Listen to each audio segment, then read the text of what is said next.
Hey everyone, welcome back to Six String Fun. I am Rich. What I wanted to do today was, and this is something that's probably been debated, will continue to be debated for as long as we have guitars basically in music. What I wanted to do was go over a couple of chords.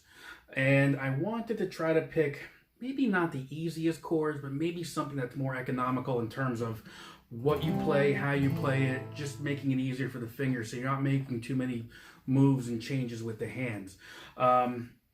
People might argue an E minor is the easiest.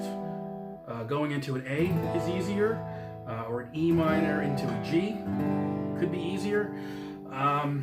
There's no right or wrong answer. Basically, what works best for you. And for me, what I've learned, even when I first picked up this guitar after I had put it down for quite a long time. I started in second grade and I didn't pick it up again until I was in college. And when I picked it up again, the person who had showed me some chords started me out with 3 chords.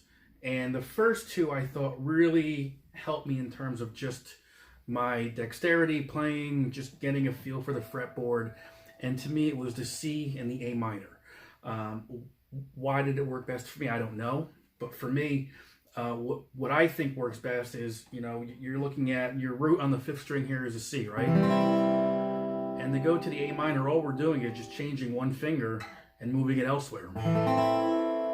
And there you've got your 2 chords, and you're only moving one finger back and forth to do this. So we're going to go in for a closer look, and I'll show you how to play these 2 chords, take a look at them, and then you can determine if that's best for you or you need to go in a different direction. But that's kind of where I landed with these 2 chords and why I wanted to go along with that. So let's dive in for a deeper look, get in close on the hand and we'll take a look, all right?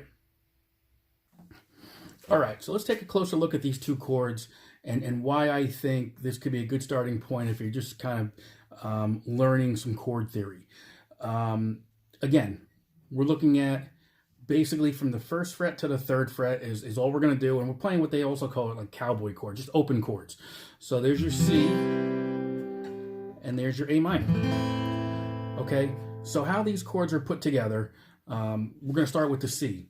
So we're going to start with the 3rd fret on the A string right there. Okay, so we're going to start there with our ring finger. And then we're going to go down 1 string and over to the 2nd fret. So that'll be D string, 4th fret. So you have right now your 5th string, 3rd fret, 4th string, 2nd fret. So there's the first 2 notes right there, right? And then to round this out, we're going to take our pointer finger and we're going to have it on the B string, which is your 2nd string, 1st fret.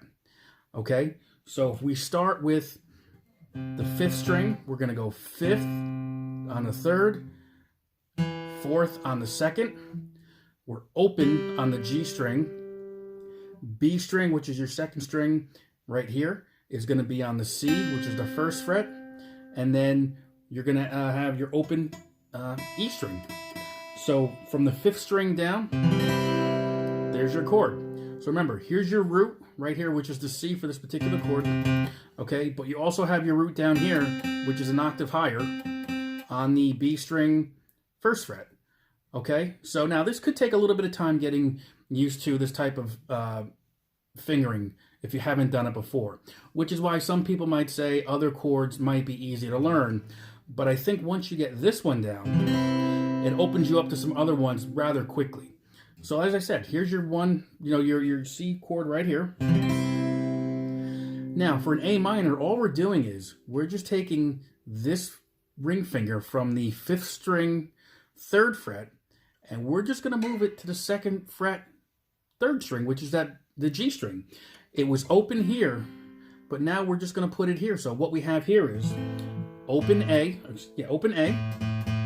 okay? Your D string is still fretted on the 2nd fret. The difference here being is that the G string, instead of being open, your ring finger is fretting it on the 3rd string. Your C note on the B string stays the same, and your E stays the same. So those are the 2 right there. And what I'm saying here is this might be better for you to learn. Again, it's all up to you. This is what works for me, is that as you get used to this C-shaped chord right here, all you're doing is making one more move to the relative minor. And it's a good exercise, number one, to learn the difference between two chords, but also just to kind of get your fingers moving.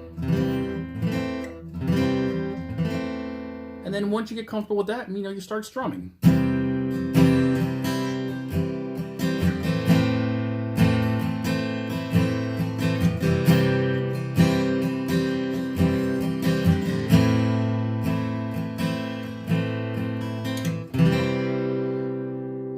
So again, looking back at the C, you have third fret, 5th string, 4th string, 2nd fret, open on the G string, 2nd string on the C, and then open E. Put all that together, there's your C chord. And all we're doing to go to that relative minor, we're just moving one finger. One position basically. So this finger here, instead of being on the C note, we're going to take that off. We now have that open A string. We are just moving that ring finger to the 3rd string, 2nd fret, which is right there, which is your A.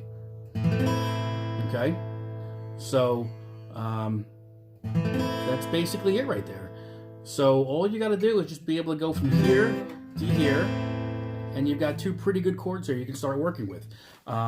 Again, whatever is best for you. It might take a little bit more time to learn that, but I think once you do that, you've got a pretty good foundation for some other chords. And then from there you go into maybe a G chord or an F chord. Those are all things we can learn down the road. But let's start with these two right now. C and A minor.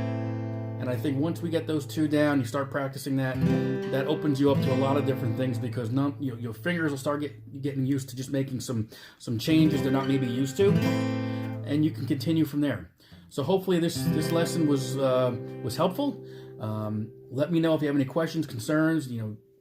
Like the channel, comments below. Let me know, good, bad, indifferent.